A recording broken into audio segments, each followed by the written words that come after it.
Donc c'est pour ça que je dis, tout ce qui touche à l'âme nécessite une délivrance.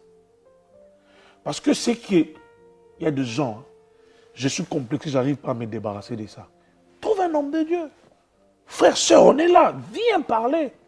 Qu'on puisse prier pour toi, pour que ce complexe-là parte. Est-ce qu'on peut être complexé d'une personne qui a le complexe?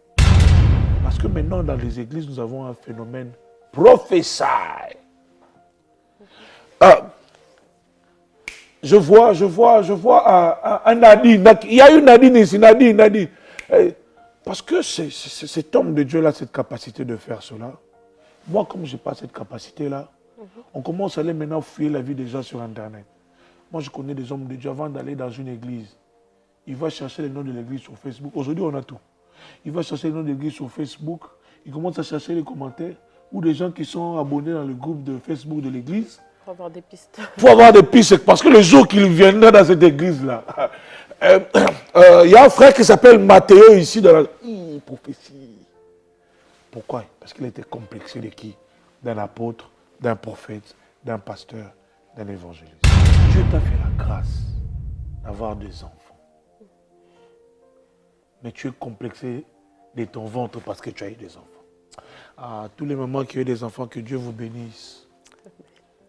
Que Dieu vous bénisse. Si un homme veut venir te complexer à cause de ton ventre, il faut chasser cet homme-là. Ou soit, si c'est ton mari, il faut le tirer les oreilles. Est-ce que le complexe, c'est une forme de blessure intérieure ou c'est un niveau ou une phase de blessure intérieure? C'est pour ça que je dis, il y a d'autres faiblesses que tu as, ou soit malformations que tu peux avoir. Si tu es fort de taille, comme on le dit, mince de taille, Dieu a voulu que tu sois ainsi, quelque part aussi, parce qu'il ne veut pas que tu deviennes orgueilleux, parce qu'il ne veut pas qu'il puisse te perdre. Parce que la personne qui t'a rendu complexe, il n'est plus là, il est parti. Même s'il n'est pas là, mais ses paroles restent en toi. Résonnent en toi. Ce qu'il faut faire, premièrement, que cette personne accepte de l'aide et cette personne dans l'aide, il faudrait que la personne fasse ce qu'on appelle le nettoyage intérieur. L'estime de soi devient défaillante à cause de l'entourage, quand on est mal entouré en fait. Chers frères et sœurs, le complexe n'est pas seulement un mot ou un fléau qu'on peut vivre, mais c'est tout un esprit qui habite maintenant dans la vie des enfants de Dieu, même dans la vie des païens. Parce que non seulement que tu t'es senti moins intelligent, inférieur, insignifiant, à cause de ces choses, la personne aussi va aller se suicider. Elle perd son estime de soi. L'estime de soi. Maintenant, cet esprit-là qui te domine, qui commence maintenant à te dire, ôte ta vie, c'est pas important que tu restes ta vie. Va te jeter dans les trains. Pour que la personne arrive là-bas, il a commencé quelque part. C'est-à-dire que le diable a commencé à alourdir sa sentence. Alourdir sa sentence. Alourdir sa sentence. Jusqu'à ce qu'il parte à ôter sa vie. La vie est bonne. J'aimerais dire une parole à une personne.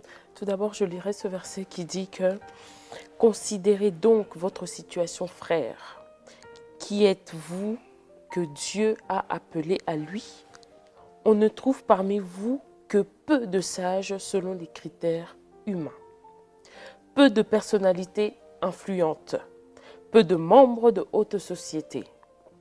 Non, Dieu a choisi ce que le monde considère comme une folie pour confondre les sages. Et il a choisi ce qui est faible pour couvrir de honte les puissants.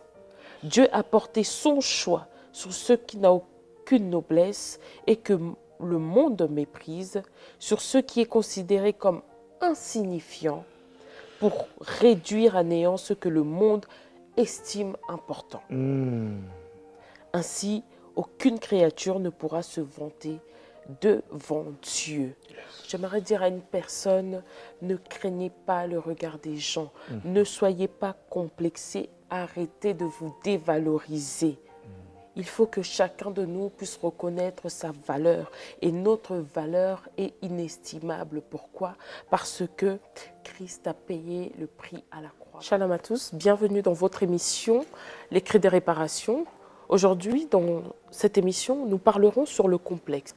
La Bible dit ceci, « Et l'Éternel dit à Samuel, ne prends point garde à son apparence et à la hauteur de sa taille, car je l'ai rejeté.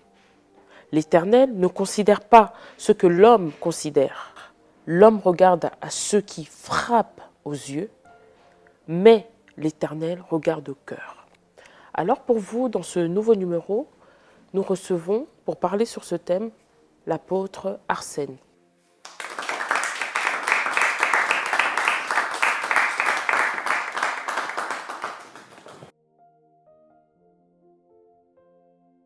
Bonjour apôtre. Bonjour à servante de Dieu. Contente de te recevoir sur ce plateau pour ce nouveau numéro de notre émission Les Cris des réparations. Merci.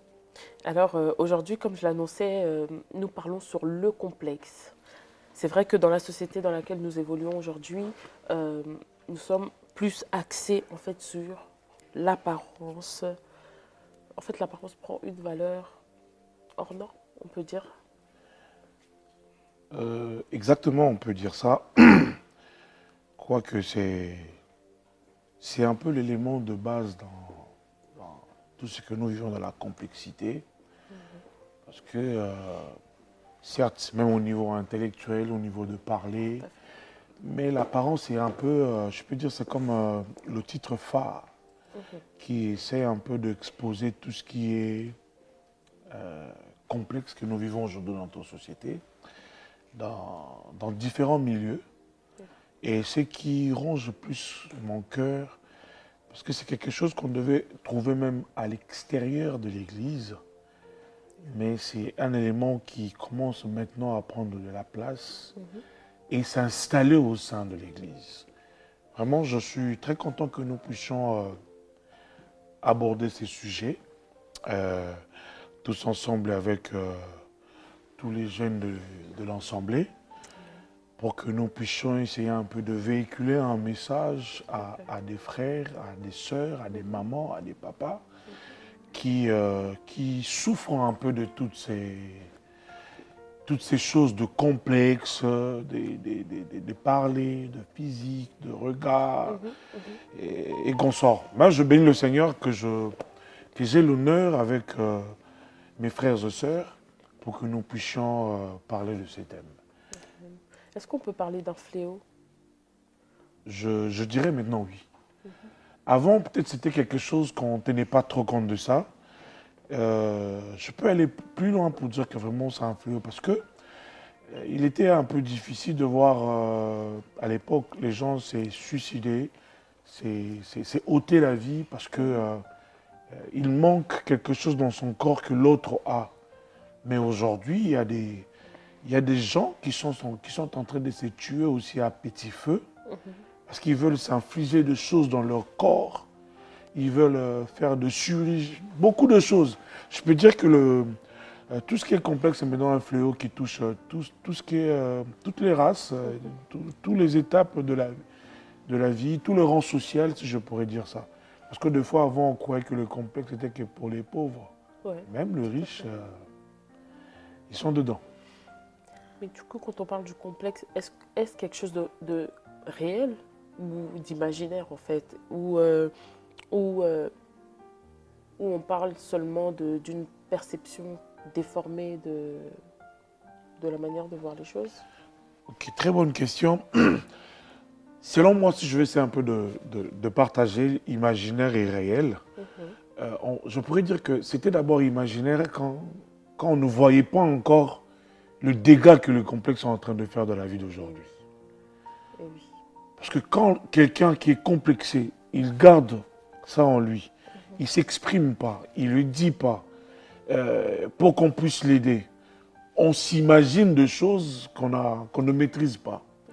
Mais au moment où on sait qu'un tel, un certain Richard, un certain Benoît, une certaine Bernadette par exemple, qui a accepté de mourir, il a accepté de se suicider parce qu'on se moquait par exemple de son œil, on s'est moqué de son nez, tu vois tout ce qui est apparence, parce qu'il ne parle pas bien le français, à la place de là c'est le, à la place de dit c'est J, Tu vois un peu. Et quelqu'un qui souffre, peut-être qu'il a pas la facilité d'un langage. Il y a d'autres personnes qui parlent difficilement. Et je pourrais dire que ce qui est complexe aujourd'hui, ce n'est plus imaginaire. Mais c'est vraiment un fait réel que nous vivons, comme je l'ai dit, dans tous les rangs sociaux. Avant, on croyait que c'est les jeunes, mais aujourd'hui, il y a aussi des papas et des mamans qui sont complexés. Et pire encore, peut-être on en parlera en détail, et pire encore, tu verras que dans un couple, le mari fait complexer la femme et la femme fait complexer le mari. Oui. Ce sont des réalités que les gens vivent. Exactement. Oui. Mais alors, du coup, le complexe en soi, c'est, quand je parle de quelque chose de réel, c'est réellement ce qu'on a. Et donc, le fait d'être focalisé dessus, c'est une perception déformée de nous-mêmes ou parce que c'est pas si simple, au fait, de pouvoir s'accepter avec un défaut, par exemple. Exactement. S'accepter avec un défaut, c'est un combat. C'est un combat que la personne qui a ce défaut-là, il se bat chaque jour. C'est un combat que la personne qui vit cela, il se bat chaque jour. Alors, ce qui est déplorable est que d'autres personnes ne sont pas là pour comprendre la bataille que le frère ou la sœur est en train de mener pour sa propre vie. Alors, si nous partons, j'essayais un peu de fouiller une définition qui pourrait un peu me faire asseoir dans ce mot complexe, parce qu'on en parle, mais je n'ai pas vraiment eu une définition à la hauteur de l'explication de choses que la personne qui est complexée est en train de vivre. Moi, j'ai toujours dit ces choses. Si tu n'as jamais vécu quelque chose, tu ne peux pas jamais expliquer à une autre personne. Oui. Alors, si tu n'as jamais été complexé quelque part, il est très difficile d'expliquer aux autres le complexe. Parce que ici, Google nous dit, c'est avoir le sentiment pénible qu'on est inférieur aux autres et le manifester dans son comportement. C'est-à-dire que, au départ, c'est un sentiment que je ressentis en moi. Alors, pour cacher ces sentiments, ces sentiments-là amènent un impact dans mon comportement. Parce qu'on l'a nourri, ce sentiment. Exactement. On la nourrit soit de l'infériorité, soit de la supériorité. Yes. Et quand tu le nourris, cela fait maintenant de la personne que son comportement est impacté. Je donne un exemple simple. Je veux parler de moi. Je veux parler de moi. Et les gens se demanderont, est-ce que lui aussi était complexé dans la vie? Oui. J'ai perdu mon père, j'étais trop jeune. Paix à l'âme à Ambroise Moussiem Lonyanga. J'ai perdu mon père, j'étais très jeune, j'étais encore élève. Au Congo, on dit deuxième secondaire. D'accord. Ici, je ne sais pas comment je veux essayer ici en France, je ne sais pas comment je veux mettre l'équivalent. Quand tu finis l'école primaire. Le collège. 6e, après 6e. 5e, ok. J'ai perdu mon père, j'étais en 5e. Nous, au Congo, deuxième secondaire. D'accord. Et la mort de mon père, ça m'avait tellement affecté que j'ai repris l'année. D'accord. J'ai repris ma deuxième année. Alors, en reprenant mon année, au début, c'était encore un peu normal. J'ai dit, je veux supporter, ça va passer. Mais la première fois, c'était le truc de signature de bulletin. À chaque fois que c'était les signatures de bulletin, c'était que mon père qui venait. Ma mère, je ne peux pas dire jamais, mais la plupart du temps, c'était mon père qui était là. Il était tout le temps là. Il avait un principe. Il m'a dit ceci, pas seulement à moi, mais il avait dit aussi à ma mère. C'est un principe que moi, je l'ai jusqu'à aujourd'hui. Il a dit, l'enfant a fait 9 mois dans ton ventre. C'est-à-dire que tu as développé une intimité avec ton enfant. Moi, j'ai manqué les 9 mois qu'il était dans ton ventre. Alors le seul moyen de combler les 9 mois que je n'étais pas là quand il était dans ton ventre, il faut que je rattrape ce temps-là sur la terre. Le rendez-vous médical, c'était avec mon père, pour aller signature de bulletin, c'était avec mon père. En fait, tout ce qui était lié à moi dans la vie sociale, c'est mon père qui était là. C'est pas que ma mère n'était pas capable, mais il a dit à ma mère, laisse-moi le temps de rattraper le 9 mois d'intimité qu'il a passé dans ton ventre. Et moi, pareil. Tout ce qui est rendez-vous médical, école et tout, je préfère moi-même y aller pour mes enfants. Je préfère moi-même. Pour rattraper. En fait, c'est un principe que j'ai sur mon père. Et du coup, la première année après la mort de mon père, signature de bulletin. Parce que mon père est mort au mois de juillet. L'école au Congo, ça se ferme le 2 juillet. Mon père est mort un certain 11 juillet. Donc, c'était déjà l'année passée. Mais c'était compliqué même cette année-là. Sa vie, ça bougeait trop, je n'arrivais pas à me concentrer à l'école. Ce qui a fait que j'ai chuté, j'ai repris l'année et lui aussi, il est mort. Quand on a repris l'année suivante, et du coup, signature de bulletin. C'est là maintenant que j'ai senti un vide. Parce que les autres, le papa devait venir, et moi, il n'était pas là. Et du coup, quand on va demander, toi, ton père, il ne vient pas? Et toi, directement, je me sentais inférieur à mes amis. C'est un sentiment qu'on n'aime pas. Quoi. Exactement. Ils ont deux pères et moi, je n'ai pas un père. Et deux fois, quand ils parlaient, c'est... Ah non, tu sais, mon père, il a fait ça. Et tu sais, mon père. Ça crée un sentiment que j'étais inférieur à ceux qui avaient un père et que moi qui n'avais pas un père. Oui. Et ça a impacté mon comportement. Et au moment où les amis pouvaient parler de leur père, je pouvais réagir comme un animal, en fait. Pourquoi? À cause de ces sentiments-là qui a fait que je me sentais inférieur. Et c'est devenu complexé, en fait. À un certain moment, même, tu commences même à condamner maman, mais toi, tu peux pas... et même un homme là et tout qui vient à la maison pour qu'il devienne un père que je vais présenter à mes amis à l'école et tout. Mais ce n'était pas ça le but de ma mère, en fait. Mais c'était un sentiment que j'en ai vécu quand même des années. Il faut qu'on le dise la vérité. J'en ai vécu quand même des années, mais jusqu'à ce que je comprenne une chose, que ma vie ne dépendait pas de ce que les autres sont en train de dire. Parce que je forgeais ma vie tout seul, très jeune. Très jeune. Bref, c'est vraiment un sentiment qui fait comprendre à une personne que tu es en face de moi, mais tu n'es pas à mon niveau. Et c'est quelque chose... quand Google, en fait, la roue est en train de dire c'est pénible, c'est cette personne-là qui est en train de le vivre. C'est lui qui est en train de traverser ça. C'est la seule personne qui peut expliquer. Donc, voilà un peu ce que je pourrais un peu alors, comme vous en avez apporter jusque-là. Du coup, c'est quand même... En fait, le complexe, c'est quelque chose qui gâche quand même la vie de beaucoup de personnes. Tout à fait. Je suis tout à fait d'accord avec toi. Beaucoup de vies sont détruites à cause de complexes. Beaucoup.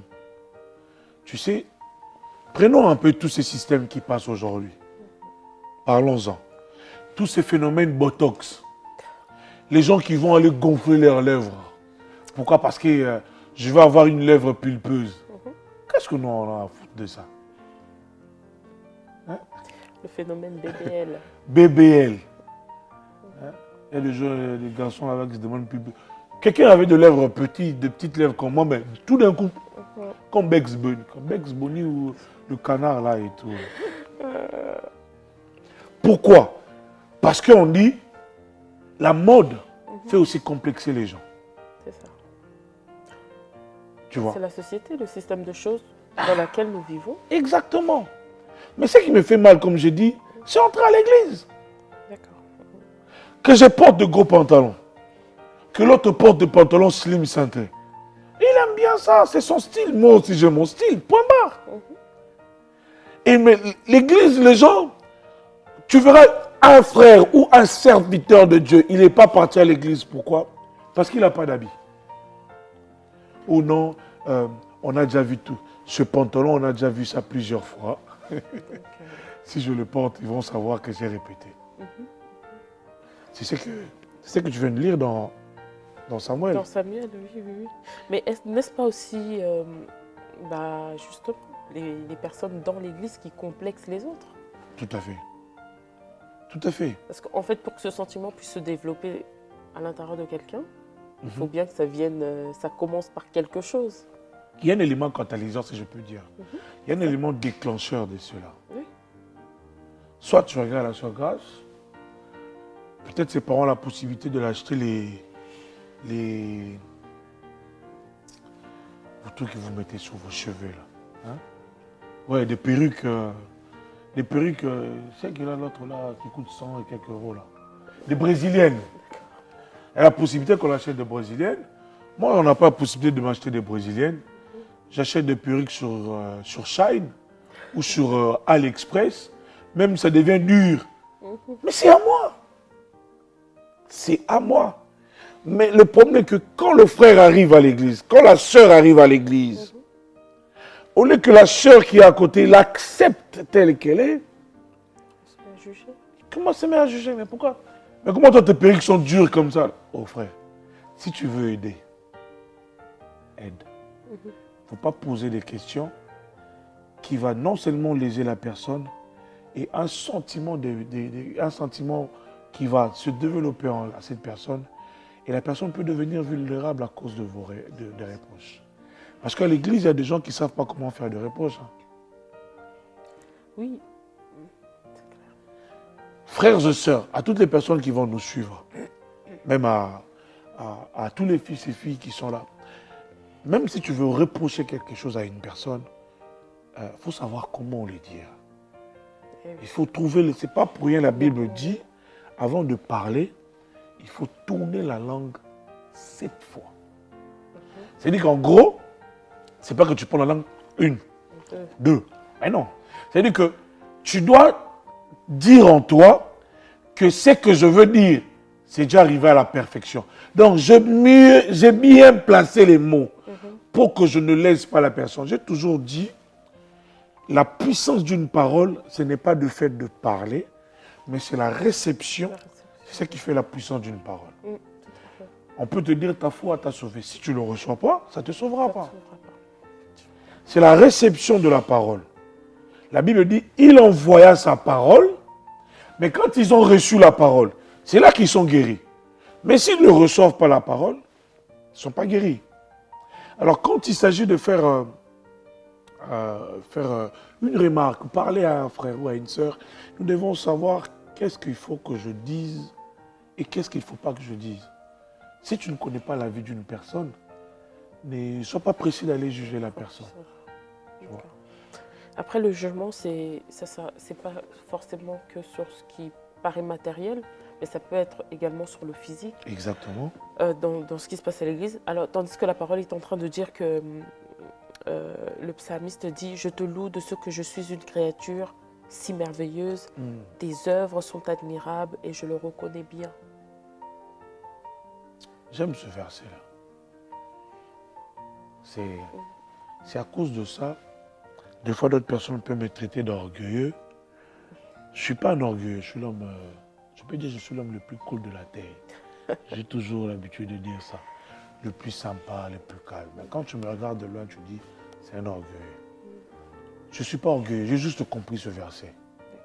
Que je suis une créature si merveilleuse. Et que le jour où je ne serai pas là, même si on prend mon ADN, on le multiplie fois 100, on fait les études des années, on ne trouvera jamais notre Arsène comme Arsène que je suis. Même s'il veut prendre mon nom, Moussiem Nantia Arsène Eldad, il ne deviendra jamais moi. Parce qu'il va juste manquer un peu de fois quand je fais ça. Il va les louper. Quand est-ce que je fais ça? Il va louper certaines choses. C'est-à-dire que je suis moi, je suis merveilleux de ce que je suis, même si je peux boiter de mon pied gauche, qui n'est pas remarquable chez tout le monde, mais je suis moi. Et c'est ça qui fait ma fierté. C'est pour cela que le psalmiste l'a dit, je suis une créature si merveilleuse, petit de taille, forte de taille. Aujourd'hui, des fois aussi les Français nous font complexer. Hein. Si je suis gros, où est le problème? Oh non, il ne faut pas dire à la personne que tu es gros. C'est pas bien de dire ça à une personne. Ok, d'accord, je m'en dis ce qu'on ne vient pas. Mais si je suis gros, moi Arsène, je suis gros. Je suis gros. Oui, enfin, on emploie le mot différemment. Au lieu de dire gros, on dit que... ça aussi, c'est pour complexer. En surpoids. Ça aussi, c'est... Voilà. On cherche des termes pour... Enrobé. On cherche des termes pour... Oh non, il a des formes. Non, non, non, non. Il faudrait que... Moi j'aime qu'une personne sorte de sa zone de confort. Que tu acceptes tout. J'ai un ami qu'on a joué au basket avec lui. Il était infirme. Il avait raté les escaliers et son pied gauche était cassé. S'il y a quelqu'un qui a ôté ce qu'on appelle le complexe en moi, c'est cet ami-là. J'ai envie de citer son nom, mais je garde son nom. Mais même quand l'émission va sortir, je lui dirai, regarde, je vais parler de toi. Écoute, il se voit le plus beau, il se voit le plus élégant, mais il a un pied en malformation et on a joué le champion. Et c'est un très bon basketteur. Tu dois être un bon défenseur pour défendre devant lui. Et c'est un bon tireur à 3 points. Il n'a jamais focalisé sa faiblesse sur sa jambe. Aujourd'hui, c'est un grand homme, c'est un banquier. Et il a ôté en moi ce qu'on appelle le mot complexe. Il a affronté des choses dans la vie. Il s'en foutait qu'il pouvait marcher comme ça. Non! C'est qu'il disait, il disait toujours, ce que je suis, moi, personne d'autre ne peut être. Et c'est ça qui m'a toujours fortifié. Et quand je le regarde, je dis, c'est un modèle pour moi. Mais jusqu'au présent, je ne l'ai jamais dit. Mais quand il verra l'émission, il va comprendre qu'il a été un modèle pour moi. Pour dire que, même si tout le monde pourrait critiquer, pouvait dire ceci, mais je sais une chose, je suis moi et il n'y aura pas d'autre moi comme moi sur la terre. Mais pour arriver à cette étape de votre mental, il y a un chemin. Tout à fait. Parce qu'aujourd'hui, beaucoup de personnes, pour parler de ce qui se passe dans l'Église, beaucoup de personnes quittent même l'Église à cause des complexes. Ils sont complexés peut-être, bon, on a parlé du physique, ils sont peut-être complexés parce qu'ils voient frère un tel, sœur un tel, fait une bonne modération, a une aisance à s'exprimer. Ce sont des choses qui complexent les autres qui sont derrière, assis. Ce sont des choses qui font peut-être quitter aussi les personnes, l'Église. Est-ce qu'on reste seulement sur le stade du complexe ou il y a de la jalousie en fait qui rentre, ou la rivalité qui rentre dans ça? C'est comme l'autre fois quand je parlais avec mon frère Zico. Tu sais, les gens quittent le niveau de complexe et ça devient une habitation de l'esprit en fait. Il y a d'autres personnes à cause de complexe doivent passer même à la délivrance. C'est tout un esprit qui est venu habiter en lui. Moi, je peux dire, dans la société, je peux dire, il faudrait regarder une personne qui t'inspire. Il ne faut pas regarder les personnes qui vous rabaissent. Parce qu'on en aura toujours ce genre de personnes. Qui vont toujours croire que vous n'avez pas assez d'argent et ils ont beaucoup d'argent. Que tu ne t'habilles pas bien, lui s'habille bien. On aura toujours ce genre de personnes-là. Mais il faudrait avoir un modèle. Christ est notre modèle par excellence. Amen. Mais Paul est en train de dire quelque part, je crois dans 1 Corinthiens 11, il dit, soyez mes imitateurs. Paul. Yes. Il dit, soyez mes imitateurs. Donc, imitez-moi, Paul. Et aussi, comme moi, Paul, je suis imitateur du Christ. Yes. Est-ce qu'on comprend? Paul, il dit, il faudrait que même le jeune, que ce soit les papas ou les mamans, focaliser sur une personne qui est un modèle pour toi. Si la sœur Grace qui est un modèle pour moi, je me focalise sur la sœur Grace. Si la sœur Sylvia qui est un modèle pour moi, je me focalise sur la sœur Sylvia. Je ne m'occupe pas de ce que Jérémie ou Joanne peut parler de moi. Mais moi, je regarde juste Domingos. Parce qu'elle est un modèle pour moi. Et j'apprends à surmonter mes faiblesses de complexité à travers sa vie. En fait, il n'y a pas lieu d'animosité ou de jalousie à chaque fois. Cette personne que nous voyons peut-être bien faire et que nous aimerons faire comme la personne, on doit justement le prendre en modèle. C'est ce que vous essayez de dire. C'est moi, c'est ce que je suis en train de dire. Parce que Paul a dit, soyez mes imitateurs. Parce qu'il a compris, bon, si tu penses que devenir imitateur du Christ directement, c'est un peu compliqué, regarde-moi, Paul, que tu vois. Commence à me copier. C'est comme moi quand je joue au basket.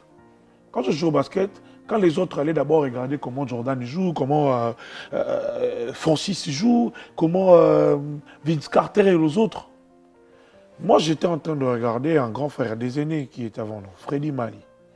J'avais l'habitude de regarder son style, de copier son style, parce que c'est lui que je voyais comment jouer. Et à cette époque-là, c'est pas comme aujourd'hui. Hein. Aujourd'hui, l'Internet est facile, YouTube à tout moment. Nous, à cette époque-là, il faut attendre une émission qui passait pour regarder. Même pendant 30 minutes que l'NBA, il n'y avait pas trop de temps. On cherchait des cassettes. Ouais. Mais j'avais un certain Freddy Mali qui était là, qui jouait tellement bien les baskets que j'aimais. Il y avait les Harai qui étaient là, qui jouaient tellement bien. J'ai voulu copier les gens que je voyais. Quand je me suis dit, ok, d'accord, je crois que je peux rivaliser. Freddy, je cherche maintenant que c'est lui que je trouve qu'il est plus que lui. Je commence à copier. Et c'est ainsi va la vie que la personne monte à la perfection de sa vie. Parce que si Paul l'a dit, soyez mes imitateurs, parce que Paul le savait, que ce n'est pas facile d'imiter Christ. Imite ton pasteur, imite ton responsable, que tu vois, tu connais. J'aime sa façon de parler, parce qu'il ne va pas me critiquer. Parce que même aujourd'hui, hein, au milieu des hommes de Dieu, il y a des complexes. Pourquoi? Parce que quand Jérémie lève la main pour prier pour les gens tombent. Moi, je n'arrive pas à faire tomber les gens. Quelqu'un devient complexé. Dès qu'il passe devant pour prier, vous savez, moi, je prêche que la parole. Hein, moi, je ne suis pas l'homme de démonstration, d'onction pour faire tomber. Est-ce que les gens qui sont venus de la salle, ils t'ont demandé ça? Les gens sont complexés. Pourquoi? Parce que aujourd'hui, tout le monde... Tu sais, moi, même si Dieu me donne un message pour la personne, j'ai fait un message dans une prison. Après les cultes, je vais trouver la personne, je parle à la personne, regarde ça, regarde ça. Pourquoi? Parce que maintenant, dans les églises, nous avons un phénomène prophétie. Je vois un Nadine. Il y a une Nadine ici, Nadine. Parce que cet homme de Dieu-là, cette capacité de faire cela, moi, comme je n'ai pas cette capacité-là, on commence à aller maintenant fouiller la vie des gens sur Internet. Moi, je connais des hommes de Dieu avant d'aller dans une église. Il va chercher les noms de l'église sur Facebook. Aujourd'hui, on a tout. Il va chercher les noms de l'église sur Facebook. Il commence à chercher les commentaires ou des gens qui sont abonnés dans le groupe de Facebook de l'église. Pour avoir des pistes. Pour avoir des pistes. Parce que le jour qu'il viendra dans cette église-là, il y a un frère qui s'appelle Mathéo ici dans la prophétie. Pourquoi? Parce qu'il était complexé de qui? D'un apôtre, d'un prophète, d'un pasteur, d'un évangéliste. Mais finalement, apôtre, le complexe, c'est pas... En fait, n'est-ce pas un problème de l'âme, finalement? Exactement. Tout ce qui touche à l'âme est nécessité d'une délivrance. Tout ce qui... La Bible dit quoi? Je veux que ton âme fasse quoi? Prospère. Je veux que tu prospères, comme prospère l'État. Donc, on relie la prospérité physique par rapport à la prospérité spirituelle. Donc, c'est pour ça que je dis, tout ce qui touche à l'âme nécessite une délivrance. Parce que c'est qu'il y a des gens, hein, je suis complexé, je n'arrive pas à me débarrasser de ça. Trouve un homme de Dieu. Frère, sœur, on est là, viens parler. Qu'on puisse prier pour toi, pour que ce complexe-là part. Il y a aussi, ça je n'aimerais pas vraiment entrer trop dedans là. Il y a des situations que Dieu t'inflige. Je dis bien Dieu. Dieu, oui. T'inflige pour que tu ne deviennes pas orgueilleux. D'accord. Risque que ça devienne aussi un complexe pour toi. On va lire un verset. Tu peux me trouver s'il te plaît, Grâce? Je crois 2 Corinthiens, si je ne me trompe pas. On va lire un verset. pour que j'explique ce que je suis en train de dire. D'accord. 2 Corinthiens chapitre 12. Lis-moi le verset à partir du verset 7. Je crois que c'est ça là. J'ai la parole de Dieu. Amen. Et pour que je ne sois pas enflé d'orgueil. Ah, c'est ça. Ici, c'est Paul qui est en train de parler. Paul. L'excellent Paul. L'homme de l'excellence, comme mon daddy, mon père spirituel, apôtre Martin le dit. Paul, l'homme de l'excellence. Il a dit, pour que je ne sois pas enflé d'orgueil, continue. À cause de l'excellence de ses révélations. À cause de l'excellence de ses révélations. C'est-à-dire que Paul avait des révélations excellentes.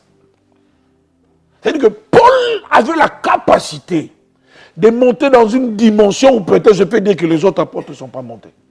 Il a dit, il a ravi mon esprit, il est monté jusqu'au 3e siècle. Donc je suis monté dans le temps cosmique. Paul maintenant dit, il dit à cause de l'excellence des révélations que moi, Paul, je donne. Qu'est-ce qui va se passer? Continue, maman. Il m'a été mis une écharpe dans la chair. Il m'a été mis quoi? Écharpe. En lingala kunki. Boss. Bossu, hein? Il m'a été mis une écharde dans la chair. Pourquoi? Continue. Un ange de Satan. Ah, Dieu est bon, hein? Ça, c'est pas moi qui ai écrit ça. Hein? Un ange de qui? De Satan. Un ange de qui? De Satan. Est-ce que tu comprends? Donc, Dieu, non seulement qu'il a mis une écharde sur le dos de Paul, mais Dieu va encore chez Satan. Il a dit, donne-moi un de tes démons. Donc, Dieu part, il réquisitionne un démon. Ah, oh my God. Dieu, comme les policiers réquisitionnent des voitures, Dieu part réquisitionner un démon. Il le ramène. Pour qu'il fasse quoi? Pour me souffleter et m'empêcher de m'enorgueillir. Pour me souffleter et m'empêcher de quoi? De m'enorgueillir. Parce que Dieu a regardé Paul, il a dit, la dimension que Paul est en train de monter, il va devenir orgueilleux. Et je risque de perdre Paul. Et Charles, Dieu a dit non, ce n'est pas suffisant. Démon Calcius, viens. Tu marcheras partout avec Paul.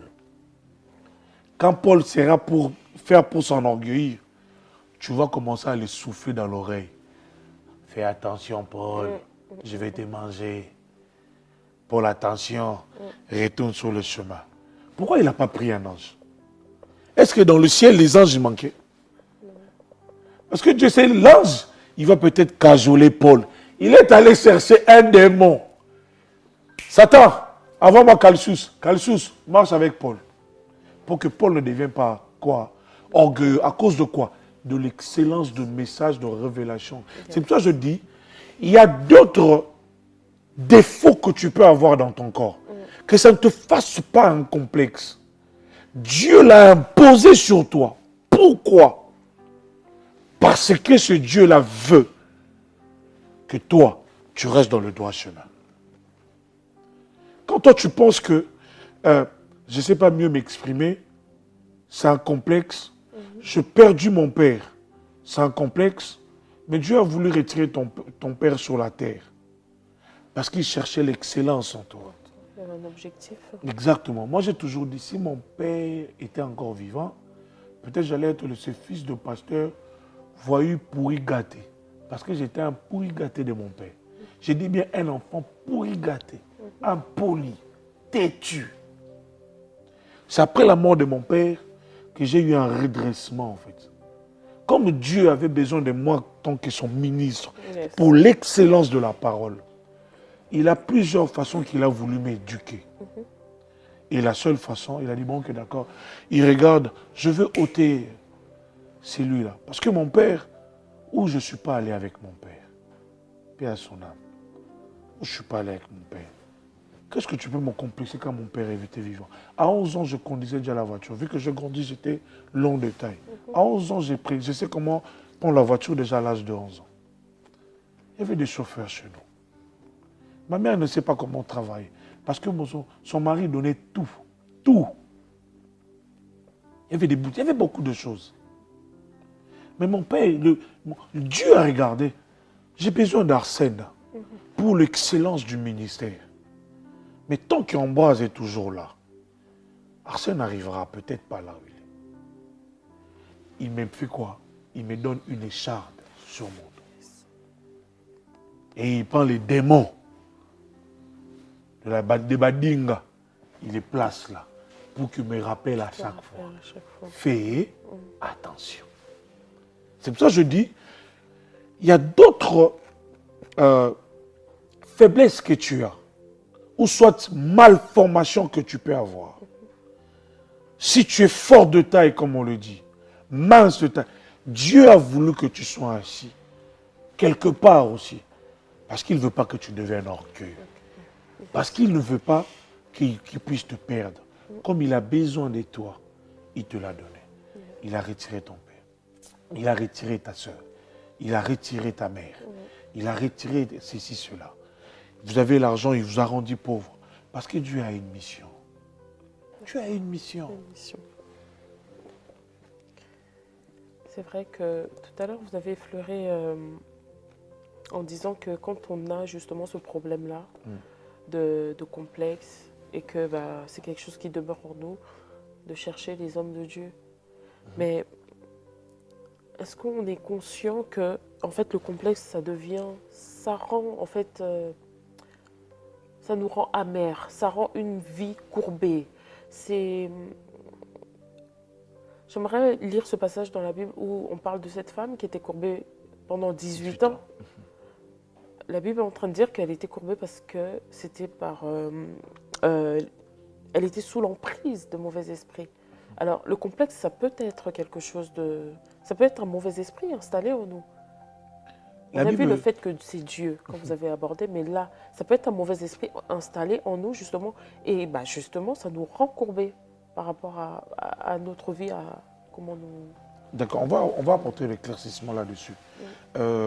Concernant cette histoire, ce que je viens d'expliquer sur Paul, ça c'est aussi un autre angle que j'ai voulu faire comprendre les enfants de Dieu. Il y a aussi un autre angle, comme vous venez de le parler. La Bible dit dans Éphésiens 4, verset 27, la Bible dit, ne donnez pas l'accès au diable. C'est-à-dire que le diable vient ajouter un poids. Par exemple, je suis complexé parce que je ne sais pas bien parler français. Tu arrives à un endroit où les gens parlent français, tu es toujours... Ah oui. Parce qu'il s'est dit, s'il met un là à la place de lait, Jérémie va se voir rigoler. Ah, c'est pas là, c'est lait. Tu vas dire, tu es malade. Ah, c'est pas tu es, c'est tu. Et du coup, la personne, quand il s'est complexé, il n'arrive plus à parler, il préfère maintenant rester calme. Quand il arrive là où il y a les gens, il reste calme.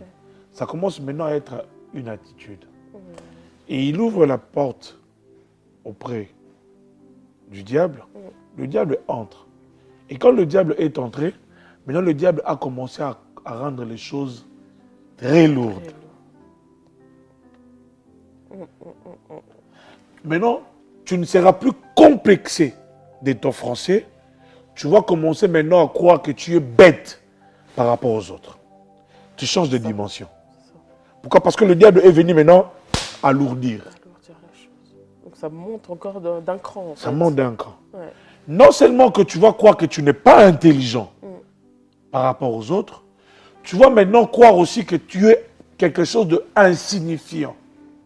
C'est-à-dire que toi-même, tu n'as pas de sens. Tu perds de la considération pour ta personne. Pour ta personne. Le diable continue à faire quoi? T'enfoncer. T'enfoncer encore. Tu sais, quelqu'un qui est complexé par rapport à sa physique, tout ce qu'il peut faire, même s'il met les tilets, les Jérusalem, il fait les make-up, il se voit toujours qu'il n'est pas belle. Yes.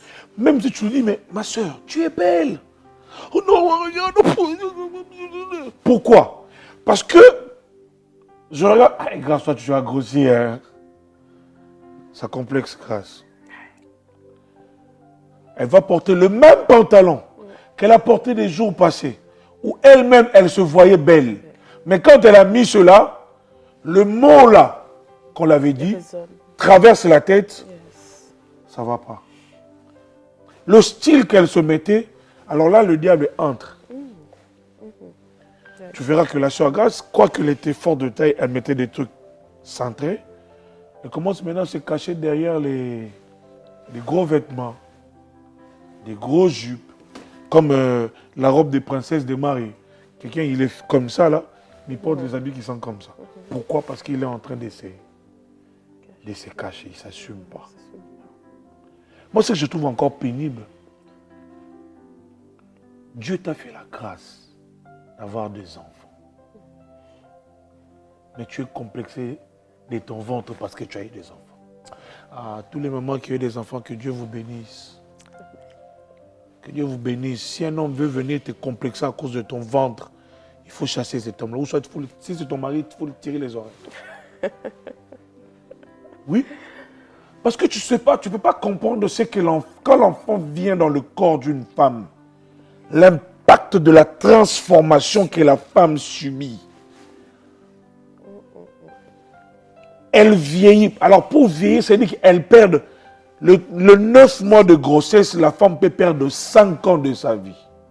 Plutôt, elle peut gagner 5 ans de la vie. Juste la phase de la grossesse. Et puis toi, tu te vois, oh, mais toi, comment tu as un gros ventre comme ça? Oh, mais maman, là. Frère, il faut arrêter. Moi, si tu viens me chercher à la porte ta tablette de chocolat, hé, laisse-moi manger la semoule. Tranquillement, arrêtez-moi avec vos tablettes de chocolat. Là.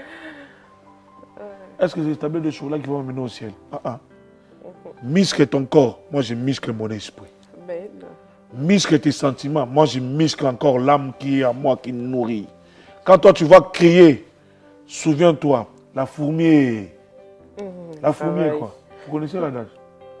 La fourmi est la cigale. Quand lui il sentait, l'autre travaillait. Va dans la salle de sport.